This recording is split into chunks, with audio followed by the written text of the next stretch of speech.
Good evening. Good evening. Can I thank Robin, first of all, and UPF for actually allowing me to speak on this subject because it's a subject very close to my heart. As Robin was saying, these days I work with TV channels right across the world. And part of what I try to teach and preach is peace because I think it's very, very important. And I think the reality at the moment is I'm very much aware of, for example, the situation happening in Lebanon as we speak. Last year, I was part of a delegation in the early part of the year to actually go to Lebanon to actually set up a peace TV channel, which unfortunately never happened. But at the same time, then I met different people, government ministers, people who are responsible for Lebanon today. And they took me to their heart. So that was a very important, I think, first sight into the Lebanese issues that they faced. But also, I was then taken to meet Hezbollah because it was very important for people like myself to meet all factions of Hezbollah as well, and of the Lebanese community. And so when I was taken around Beirut to start off with, for example, Beirut is really a city of two parts. Part of the city is very wealthy. Part of the city is in ruins. And it was in ruins really in 2020 when there was a massive explosion in the docks of Beirut itself, and it killed 3,000 people in one day. And it was said then that a military force had caused this to actually happen, but has never been proven. And then when I went to meet Hezbollah, it really touched my heart at the same time, because I went to an enclave where there's 20,000 people in one enclave. And basically, I was asked then to have lunch with them as well. And this table was laden with food. And then I discovered, and about 20 or 30 people within the family had all come to meet me at the same time. And Daisy Gideon, who is really another peace ambassador and a broadcaster in Beirut as we speak. And then it turned out that they hadn't eaten for 3 days so that they could put food on the table for me. So you can imagine how much that helped, really gave me such an insight into the kindness and what people really in Lebanon really want at the same time. And probably the biggest memory of this whole thing was that there was a 14-year-old girl as part of the family, and she'd been learning English. So she wanted to try and test her English on me at the same time. And basically, so I said, well, what do you want to do in life? What is your dream? And she said, I want to become an airline pilot. And I looked into her face and I looked into her eyes, and there was this dream. Now, that is the type of dream that peace can bring, that prosperity can bring. Now, when you look at Lebanon as a case in point, the average wage in Lebanon for an adult is $20 a month. And so when I listen to sort of, what the concerns are, a bottle of water can cost up to $7, just a normal bottle of water. So that there's a lot of issues that we can look across the world.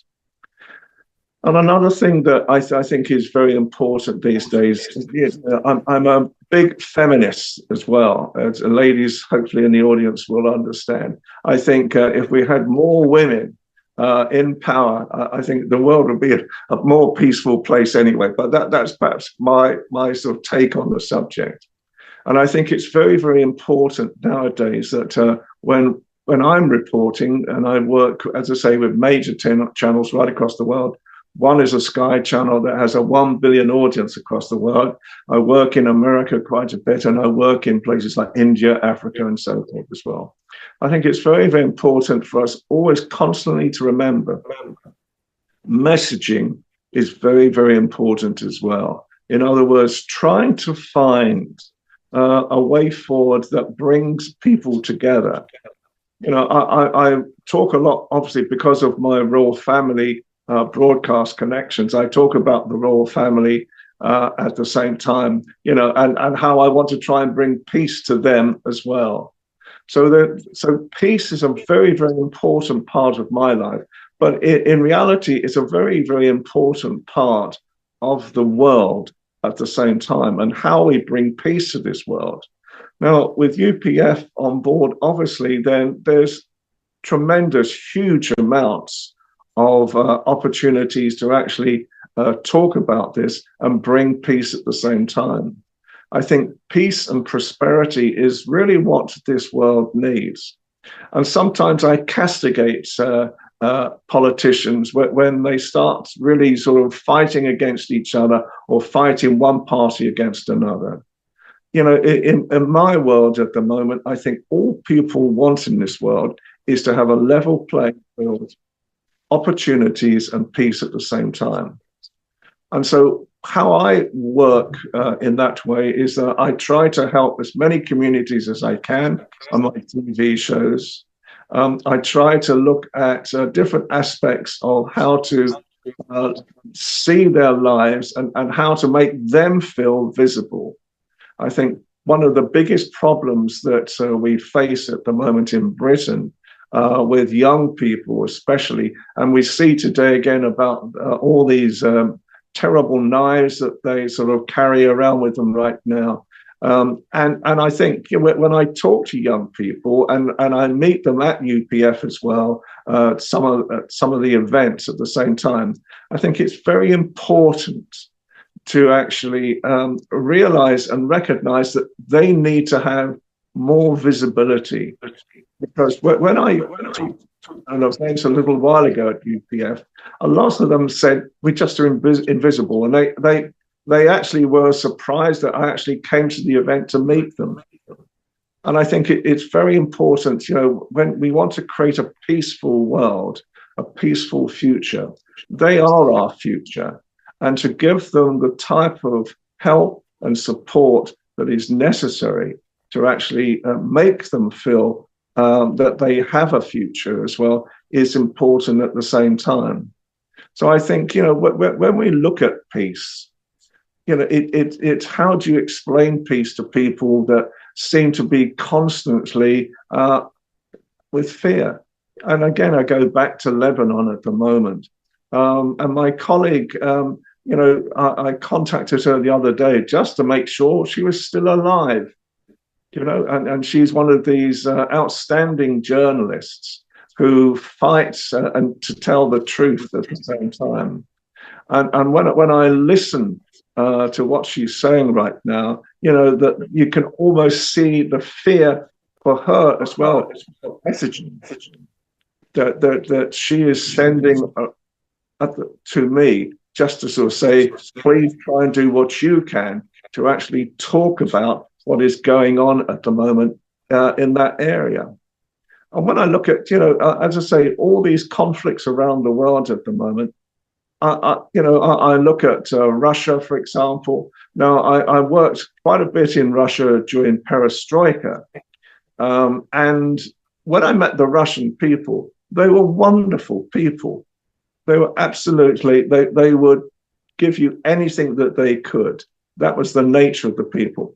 And that is the nature, I think, I hope for people around the world who actually nowadays all we want to do is have a positive, peaceful, happy life. And so I hope that when this message goes out to them in different formats that UPF gives, that they realize that people do care. Journalists care. Broadcasters care. TV channels care. UPF cares as well, that there is a positive, happy future for people.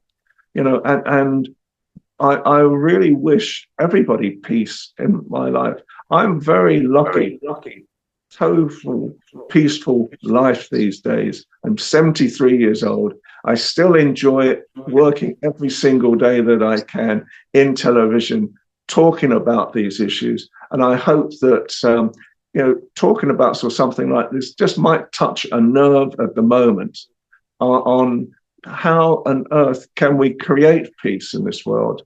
And I really do thank Robin today and UPF for actually allowing me just to give a few thoughts about what I feel is really necessary right now to bring peace and happiness, prosperity, to bring level playing fields for men and women especially as well, and create the future that we all hope to see.